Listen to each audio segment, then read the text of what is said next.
Napupuno tayo ng mga multo, ha? Puro multo daw ata. Ghost receipts naman ng mukhang malaki-laki din daw ito. Nako.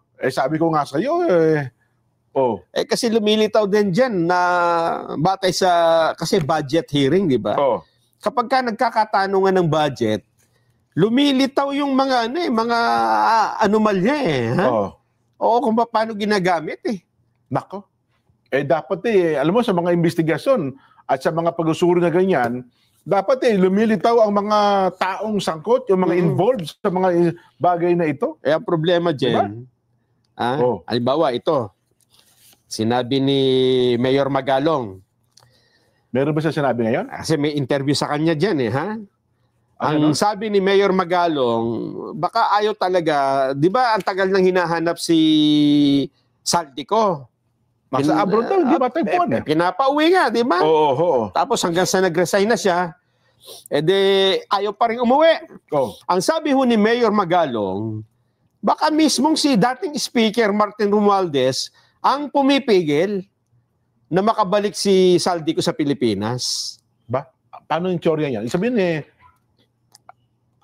parang siya mismo, huwag kang bumalik. Parang gano'n? Parang gano'n. Huwag ka na muna bumalik. Bakit naman kaya gagawin ni dating Speaker Martin? Para daw walang masabing kung ano man. Kasi kung matatawag si Saldi, makapagpapaliwanag siya. Hindi naman siguro magtuturuyo kung ano man. Ewan natin. Pero bakit ganon? Ang kanya hong suhestyon, kung hindi ho matawag si Saldico dahil nasa malayong lugar. Nasa ibang bansa. Ba't hindi nyo ipatawag yung maraming mga congressman na bumubuo doon sa paggawa ng budget noong 2025 at noong mga nakaraan pa? Yung BICAM. Yung BICAM, kasi dalawa yan BICAM ng Senado, yung contingent ng Kamara. Yes, At saka yung mismong mga malalapit, laging kasama ni Saldico. Diba? Kasi imposible naman siguro na... Hindi ko kasi alam ang composition niya. Parang 12 ata sa Senado, 12 rin sa sa Kamara. Hindi, pinangalanan ni Magalong Ha? Meron ba sa mga Oo. It doesn't necessary na kabilang ka dun sa representative ng Kamara at ng Senado. Parang ang sinasabi niya rito, hindi, ito ang grupo nila Ito lang yung main character, kumbaga. Ito yung lagi magkakasama Ito yung nagkakasundo doon tungkol dyan sa budget Names na ba siya ngayon? Oo, sabi niya, ito mga ipatawag ninyo. Kasi ginawa niya ito kasi ang sabi ng ICI, meron kasing panayam kay PNP Chief, dating PNP Chief Rodolfo Asurin, di ba? Okay. Yun ang pumalit kay General Magalong. Yes, at si General Asurin ay... Kailan ba ito nanumpa? Kanina lang? Parang kainan lang siya. Diba ang tagal na niyang formally. Bahagi na siya ng ICI talaga. Nelson. Ang sabi niya kanina, eto may GPX, akala ko boses Ang sabi niya, nung tanungin, sino na ho ba? Asurin ito si Asurin. Okay. Sino na po ba makakasuhan natin? Ang sabi niya, sa ngayon, wala pa kaming nakikitang opisyal na maaaring sampahan ng kaso. Nakikita, wala nakita. Nakita niya ng personal o baka naman... Ibig sabihin, wala pang makakasuhan na official ng gobyerno. Official ng gobyerno. Teka. At ang sabi niya, kasi tayo from top to bottom, from bottom to pataas dito muna tayo sa mga kontraktor. Tapos DPWH, tapos na. So sa ngayon daw, wala pang makakasuhan na... official na gobyerno. Sa kanyang pananaw, wala pa siyang nakikita na pwedeng kasuhan.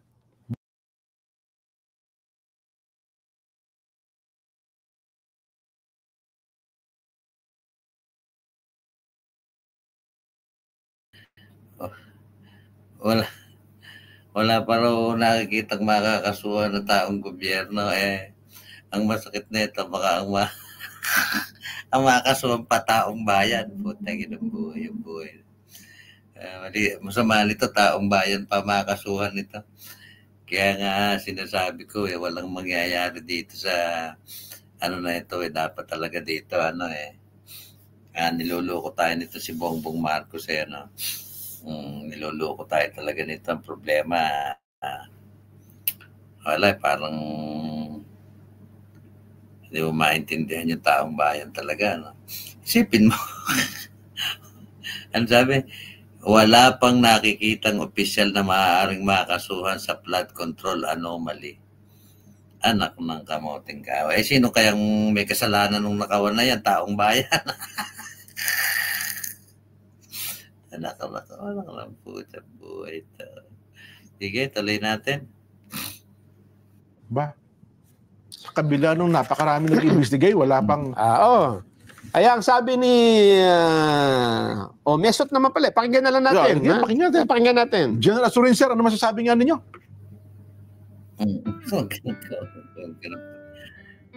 Teka lang, ha? General Asurin. Manat, General Asurin.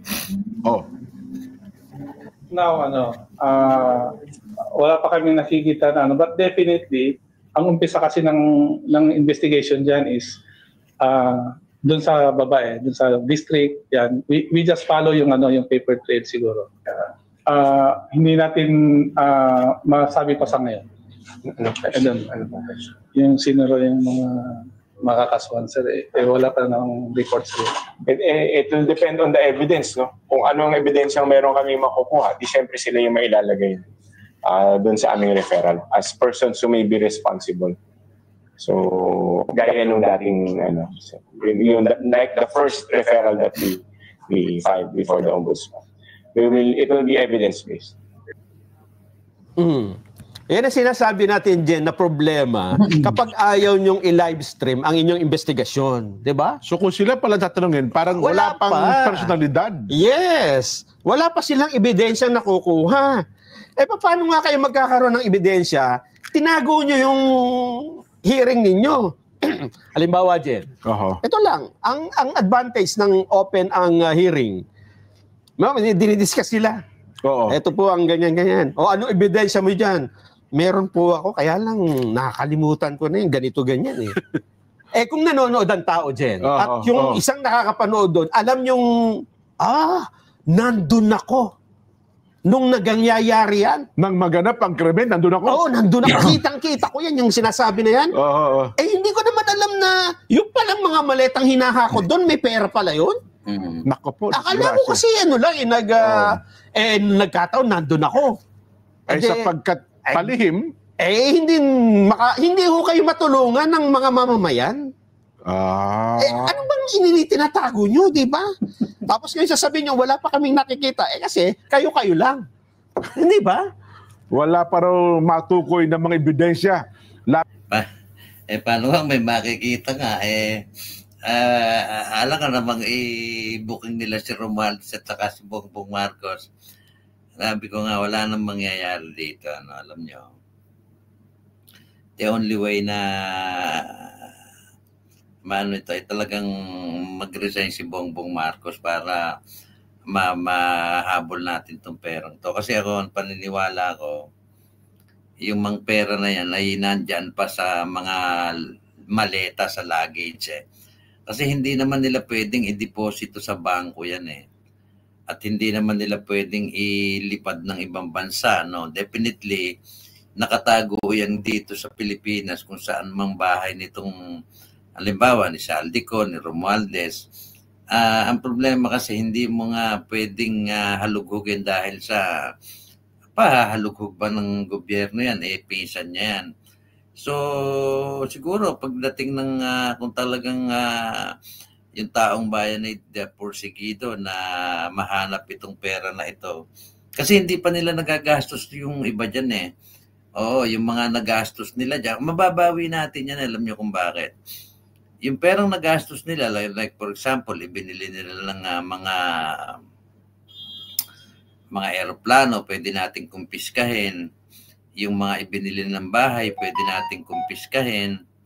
At yung pera, of course, merong iba dyan na hindi na mahahabol, katulad ng mga anak ng mga kongresista na mga pinagagastos nila, yung mga pinaglalamon nila, yung pinagbibili nila ng mamahaling alahas, maaaring hindi na natin mahabol. Pero at least, siguro, kung nagnakaw ito 100 bilyon, baka kung totoo ang magiging paghabol dito, mahabol pa natin yung mga 80 billion nito. Kasi andyan pa yan yung solid asset, yung mga solid asset na pinagbibili nila, yung mga pera, di ba? Mahahabol pa yan kung totoo lang na kung totoo lang ang magiging paghabol nitong gobyernong ito. Ang problema nga hindi So, sinasabi ko nga, hanggang ang presidente si Bongbong Marcos, yan, isipin mo nga, ito si General Azurin, ala pa raw makakaso. Opisyal ng gobyerno. Sino kakasuhan nyo? Taong bayan. Anak kayo ng webe, Nako, ewan ko sa inyo. Tangina.